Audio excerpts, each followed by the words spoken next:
નમસ્કાર વિદ્યાર્થી મિત્રો, સ્વાગત છે તમારું આપણી યુટ્યુબ ચેનલમાં. આપણે 9મા ધોરણના વિજ્ઞાન વિષયમાં આપણું પ્રકરણ 8મું એટલે કે ગતિ એનો અભ્યાસ કરીએ છીએ. આપણે ગતિના ચેપ્ટરની અંદર ઘણી બધી ભૌતિક રાશિઓ જોઈ. ઝડપ છે, વેગ છે, પ્રવેગ છે, અંતર, સ્થાનાંતર એટલે કે પથ લંબાઈ, અંતર એટલે. આવી ઘણી બધી ભૌતિક રાશિઓ સમજ્યા બાદ હવે આપણે ગતિનું આલેખીય નિરૂપણ સમજવાનું છે. તમારા ગણિત વિષયમાં તમે આલેખ વિશે અભ્યાસ કરો છો, પણ અહીંયા આપણા વિજ્ઞાનમાં પણ આલેખીય રીતે ભૌતિક રાશિઓને સંબંધ કઈ રીતે મેળવવો એની ચર્ચાઓ કરવાની છે. તો આપણો આજનો ટોપિક છે ગતિનું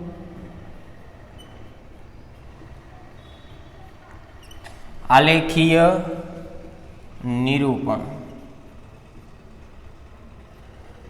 ગતિનું આલેખીય નિરૂપણ જોવાનું છે, બરાબર. એટલે કે આલેખમાં કઈ રીતે ગતિની અલગ અલગ ભૌતિક રાશિઓ વચ્ચેનો સંબંધ મેળવવો એની ચર્ચાઓ કરવાની છે. તો થોડીક આલેખની ચર્ચાઓ કરીએ અને આપણા વિજ્ઞાનમાં કઈ રીતે એનો ઉપયોગ થાય એ ખાસ સમજીએ. તો આલેખ દોરતી વખતે મુખ્યત્વે આપણે બે અક્ષ દોરતા હોય, બરાબર. એક તો એક્સ અક્ષ અને આ વાય અક્ષ, અને હજુ ત્રીજી અક્ષ હોય એને ઝેડ અક્ષ કહેવાય, બરાબર.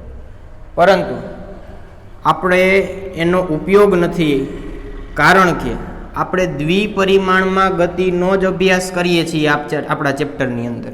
એટલે કે એક જ સમતલમાં તમે એને દર્શાવી શકો. જ્યારે ત્રિપરિમાણમાં ગતિ ભણશો તમે આગળના ધોરણોમાં, ત્યારે તમારે ઝેડ અક્ષનો પણ ઉપયોગ લેવો પડશે. પણ અત્યારે આપણે બે અક્ષ જોશું, એક્સ અક્ષ, વાય અક્ષ, બરાબર. એમાંય પાછું તમને ખબર છે કે તમે અહીંયા વાયથી નીચેની બાજુએ માઇનસ વાય કયો, એક્સની અહીંયા વિરુદ્ધ સામેની બાજુએ માઇનસ એક્સ, બરાબર. જેવો ઉપયોગ એ પ્રમાણે આપણે એમાં ઉમેરતા જઈએ. હવે આપણને ખબર છે કોઈ પણ મૂલ્ય હોય તો તમને જ્યારે બે ચલની અંદર મૂલ્ય આપે, બે ચલ એટલે કે એક્સ અને વાય, આવું કંઈક મૂલ્ય હોય કે 10 અને 20, તો આવા બે ચલ આપેલા હોય તો તમે આલેખની અંદર બતાવી શકો. દાખલા તરીકે 10 અને વાય, પેલો એક્સ હોય બીજો વાય હોય, તો એક્સ ઉપર અહીંયા ક્યાંક 10 હોય, વાય ઉપર અહીંયા ક્યાંક 20 હોય, તો આ બંને ભેગા થતા હોય તો અહીંયા ક્યાંક ભેગા થાય તો મૂલ્ય તમે અહીંયા બતાવી શકો, બરાબર. તો આવા જ્યારે બે ચલની અંદર મૂલ્ય હોય ત્યારે તમે આલેખનો ઉપયોગ કરી શકો. આ આલેખ ઉપરથી કોઈ પણ બે ભૌતિક રાશિનો સંબંધ મેળવી શકાય, જે મેં તમને હમણાં વાત કરી એ પ્રમાણે. કેવો સંબંધ મેળવી શકાય કે સમયની સાથે, એક ઉદાહરણ હું તમને આપું છું માત્ર. સમયની સાથે દાખલા તરીકે એવું માની લ્યો કે અત્યારે અંતરની વાત કરીએ, અંતરમાં થતો ફેરફાર.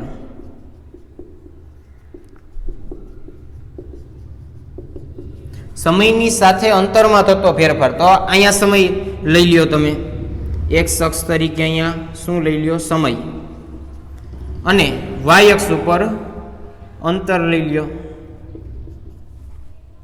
હવે જેમ જેમ સમય પસાર થાય, જેમ જેમ સમય પસાર થાય તેમ અંતરમાં શું ફેરફાર થાય, એવો સંબંધ તમે કોઈ પણ એક રાશિની સાપેક્ષે બીજી રાશિમાં શું ફેરફાર થાય છે એવા સંબંધો આલેખની મદદથી જાણી શકો. તો બસ આ જ ઉપયોગ છે. અને ગતિનું આલેખીય નિરૂપણ તો આપણે 2-3 સંબંધોને લઈ અને આખો આ ટોપિક ભણવાના છીએ, બરાબર. હજી આ લેક્ચર, આવનારો વિડીયો લેક્ચર, આ બંનેની અંદર આપણે એ જ સમજશું. પ્રથમ વાત કરવાની છે અંતર વિરુદ્ધ સમય, જે આપણે હમણાં અહીંયા વાત કરી એની. તો અંતર વિરુદ્ધ સમય એ આલેખની આપણે અત્યારે ચર્ચા કરવાના છીએ.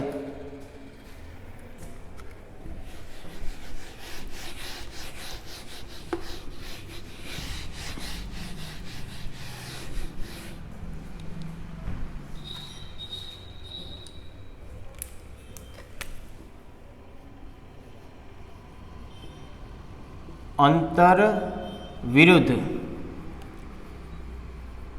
સમયનો આલેખ.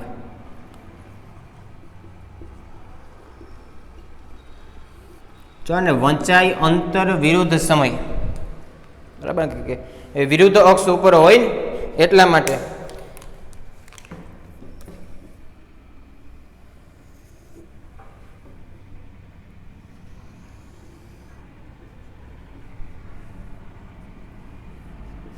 આ વાય અક્ષ અને આ એક્સ અક્ષ અહીંયા 0 હોય, ઉગમ બિંદુ કહેવાય આને. બંને રેખાની શરૂઆત અહીંથી થાય, ઉગમ બિંદુ ઓ, બરાબર. અને ત્યાં મૂલ્ય આપણે 0 મોટે ભાગે લેતા હોય અને પછી મૂલ્યો લખતા હોય આગળ ઉપર. અંતર વિરુદ્ધ સમયનો એટલે અંતર વિરુદ્ધ સમય, તો વાય અક્ષ ઉપર આપણે અંતર લેશું.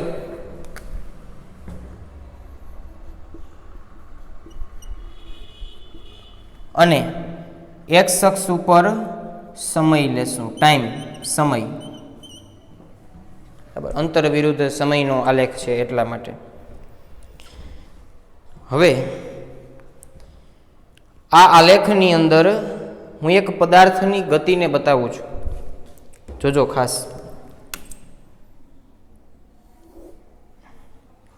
એક પદાર્થ આવા સુરેખ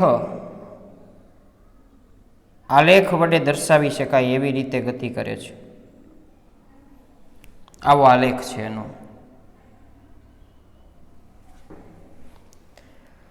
હવે મારે એવું જાણવું છે કે કોઈ અહીંયા એવો T1 સમય, અહીંયા કોઈ એવો T1 સમય અને અહીંયા કોઈ એવો T2 સમય, બે સમય લીધા છે. અને અહીંયા કોઈ એવું S1 અંતર અને અહીંયા ક્યાંક બીજું એવું S2 અંતર. આટલું અંતર કાપવા માટે લાગતો સમય આટલો હોય તો એને કઈ રીતે દર્શાવી શકીએ, અને ત્યારે પદાર્થ છે એનું શું થાય જોઈએ ખાસ.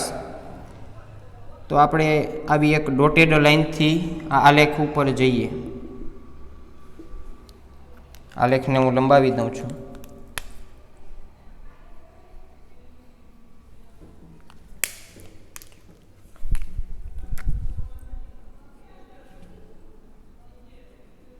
આ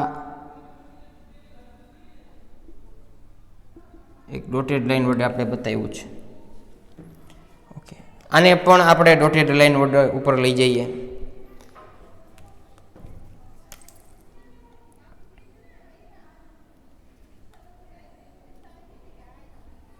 આ ડોટેડ લાઈન વડે આપણે T1 સમયને ઉપરની બાજુએ બતાવીએ છીએ. ઓકે, આ T2 સમય છે.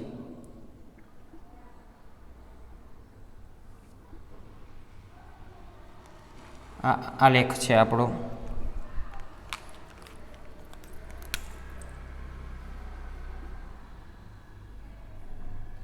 તમારે વ્યવસ્થિત સ્કેલથી આ ડોટેડ લાઈન બતાવવાની, આલેખ દોરવો, સ્કેલ, પેન્સિલ, રબરનો ઉપયોગ કરીને. ખાસ તો આવી ડોટેડ લાઈન વડે બતાવ્યા એટલે અહીંયા ક્યાંક ભેગી થઈ ડોટેડ લાઈન.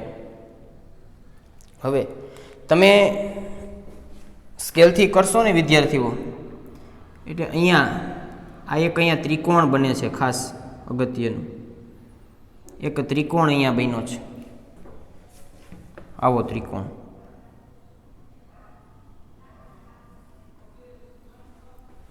બરાબર. બીજી અગત્યની વસ્તુ કે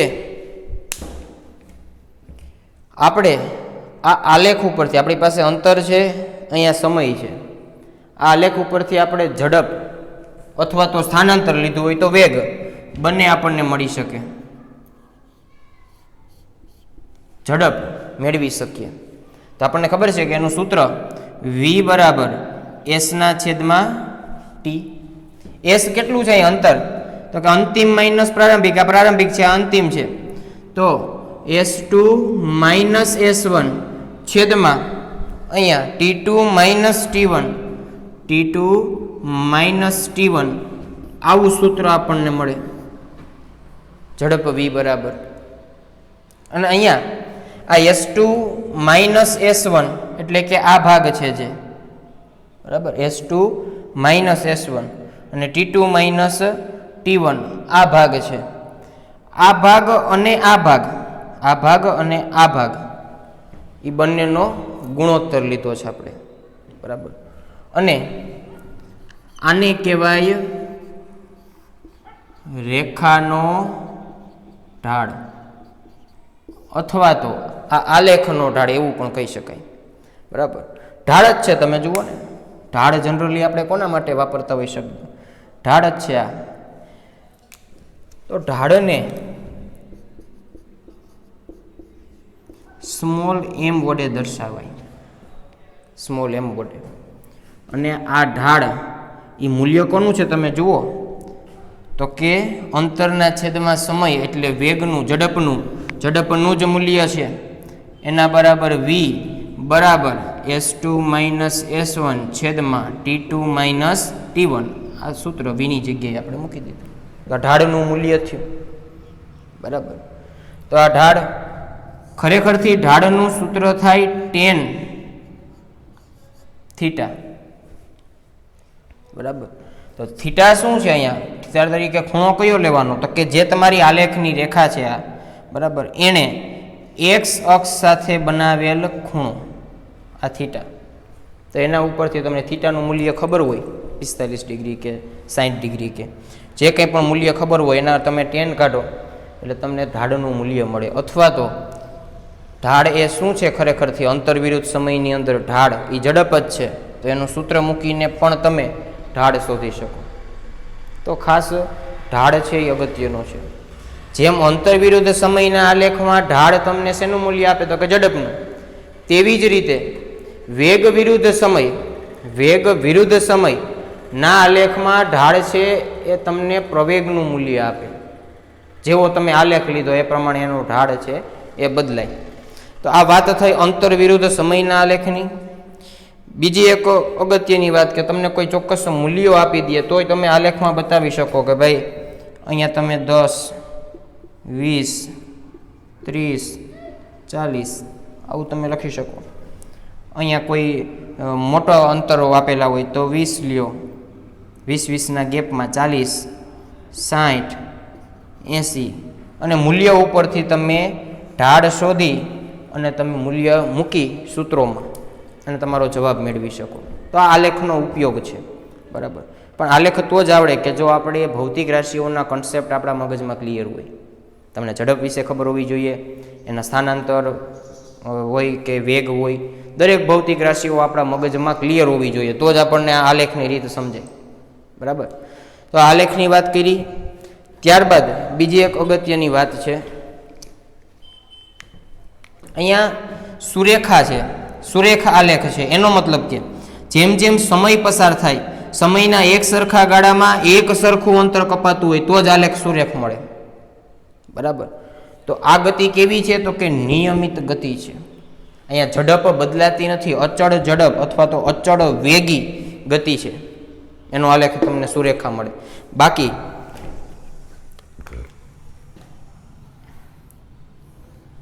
એક બહુ સાદું ઉદાહરણથી આપણે સમજીએ કે 10, 20, 30, 40, 50 આ છે સમય. અને સમય કેમાં છે? તો કે સેકન્ડની અંદર આપેલો છે. આ એક્સ અક્ષ છે, આ વાય અક્ષ છે, બરાબર. અને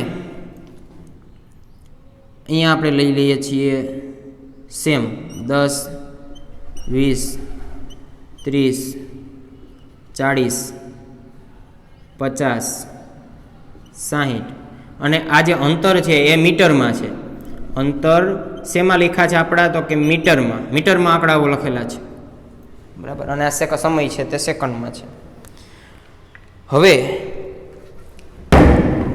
0 થી લઈ અને 50 સુધી સેકન્ડનો જે સમય છે દરેક સેકન્ડના ગાળામાં કેટલું અંતર કપાય છે એનું માપ આપણને આપી દે આટલી ગતિ દરમિયાન. તો દાખલા તરીકે પ્રથમ 10 સેકન્ડમાં, જ્યારે 10 સેકન્ડ હતી ત્યારે અંતર કેટલું કપાણું હતું? તો કે 15 મીટર. 20 સેકન્ડ જ્યારે થઈ, 20 સેકન્ડ ત્યારે અંતર કેટલું કપાણું? કોઈ આપણને એવું કહે તો કે 35 મીટર. 30 સેકન્ડ હતી ત્યારે 45 મીટર. 40 સેકન્ડ હતી તો ત્યારે 50 મીટર. આવું એક આપણને માપ આપી દઈએ, કોષ્ટક બનાવીને આપી દઈએ અને એનો આલેખ દોરવાનો કહે તો આ રીતે આપણે દોરી શકીએ. હવે જુઓ અહીંયા ખાસ 10 છે સમય 10 સેકન્ડ, ત્યારે કેટલું અંતર છે તો કે 15 મીટર, એટલે 20 અને 10 ની વચ્ચે, એટલે જો 10 ની ઉપર અહીંયા ક્યાંક આપણું મૂલ્ય હોય. બરાબર, સેજ મોટું કરી દો. ઓકે, હાલો. હવે જ્યારે 20 સેકન્ડ સમય હતો ત્યારે અંતર કેટલું હતું? 35 મીટર, એટલે આ 20 અને 35 એટલે 40 અને 30 ની વચ્ચે, એટલે જો અહીંયા ક્યાંક.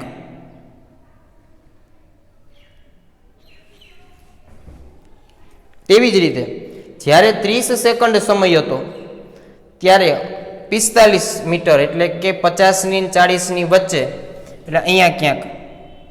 બરાબર, અને 30 અહીંયા ક્યાંક થાય. બરાબર, મૂલ્ય જોતું જવાનું છે, એક્સ અક્ષ અને વાય અક્ષ બંને ક્યાં ભેગા થાય છે ત્યાં તમારું પોઈન્ટ મૂકવાનું. ઓકે, હવે 40 ત્યારે 50 મીટર અંતર હતું, 40 અહીંયા છે, 50 અહીંયા છે, તો 50 અને અહીંથી આ 40, એટલે અહીંયા ક્યાંક તમારું બિંદુ થાય. તો આ આલેખને આપણે બતાવીએ. જુઓ, આવો કંઈક આલેખ થાય.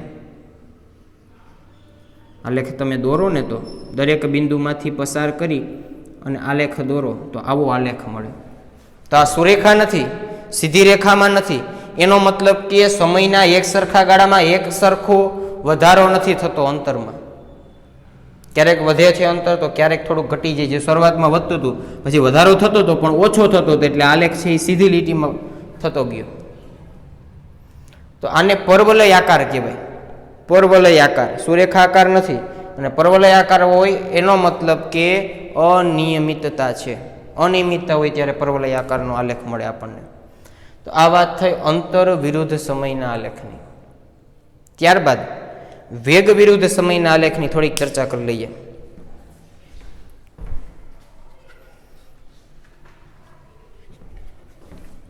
વેગ વિરુદ્ધ સમય.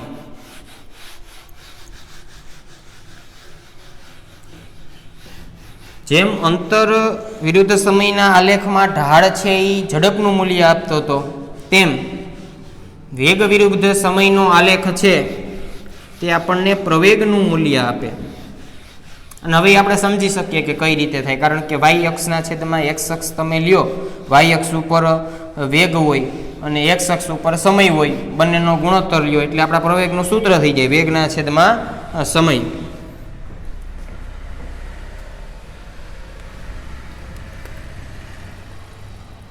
વેગ વિરુદ્ધ સમય નો આલેખ.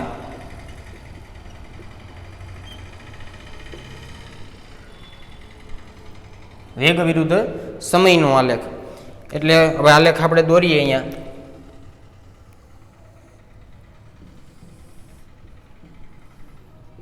આ વાય અક્ષ, આ એક્સ અક્ષ. વાય અક્ષ ઉપર શું લેવાનું છે તો કે વેગ. વેગ વિરુદ્ધ સમય એટલે સમય અહીંયા એક્સ અક્ષ ઉપર આવે. બરાબર, વેગ વિરુદ્ધ સમયનો આલેખ છે.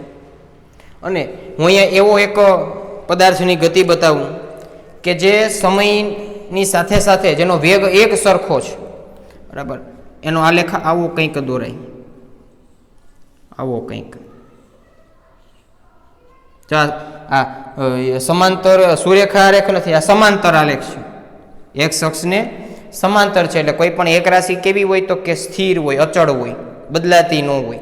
બદલાવે તો ઉપરની સાઈડ આલેખ જાય, નીચેની સાઈડ આલેખ જાય, પણ આ તો એક સરખી સીધી લીટીમાં આલેખ છે.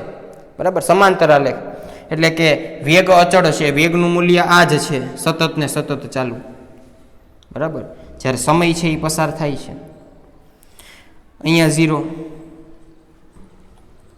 હવે જેમ આપણે આગળના આલેખમાં બે મૂલ્યો લીધા હતા એમ અહીંયા પણ લઈએ.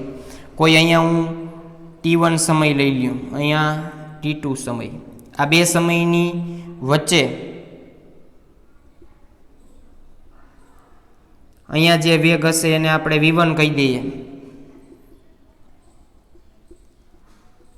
અહીંયા જે વેગ હશે એને આપણે v2 કહી દઈએ, બરાબર. હવે તો આના ઉપરથી આ રેખાનું મૂલ્ય આપણે ગોતવું હોય તો જેમ ઓલામાં હતું તેમજ v2 માઇનસ v1 એટલે કે અંતિમ વેગ માઇનસ પ્રારંભિક વેગ છેદમાં t2 માઇનસ t1 એટલે આ શું મળે? પ્રવેગ મળે અને આનો ઢાળ પણ મળે, બરાબર. આ વાત થઈ કોની?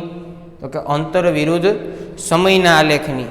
ત્યારબાદ એક બીજી અગત્યની વાત છે અહીંયા કે અંતર વિરુદ્ધ સમયનો આલેખ, આ આલેખ છે.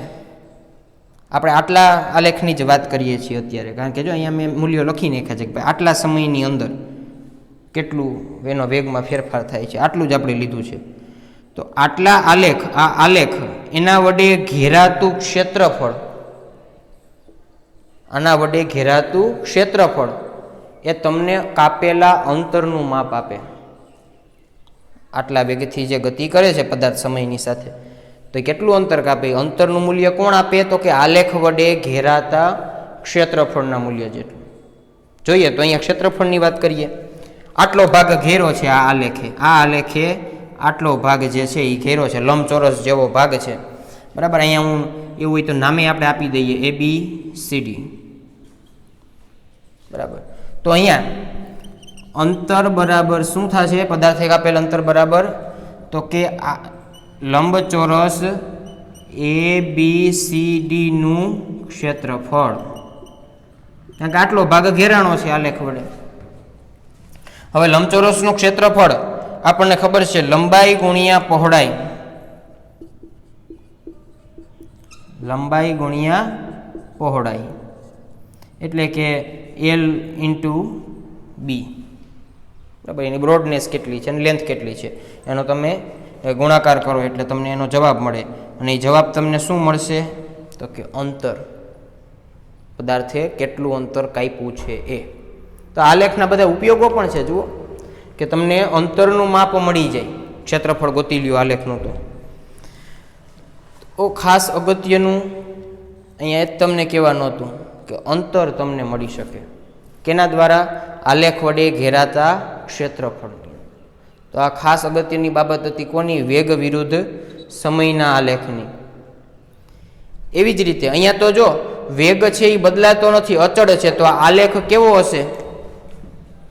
વેગ અચળ છે તો આ અચળ વેગી ગતિનો આલેખ છે, અચળ વેગી ગતિનો. પણ એવી જ રીતે જો આવો કંઈક આલેખ હોય તો આપણી નજર સામે આવે આવો કંઈક આલેખ, બરાબર. કોનો છે? તો કે વેગ વિરુદ્ધ સમયનો જ આલેખ છે, વેગ વિરુદ્ધ સમયનો આલેખ. પણ આલેખનો આકાર કંઈક આવો છે.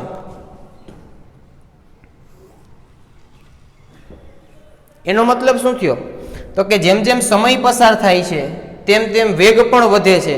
અને આ વધારો કેવો છે? તો કે એક સમાન છે, કારણ કે સુરેખા છે. જુઓ એક સમાન છે, એનો મતલબ કે અહીંયા વેગમાં વધારો તો થાય છે, વેગમાં વધારો તો થાય જ છે, એટલે જો આલેખ ઊંચો થતો જાય છે.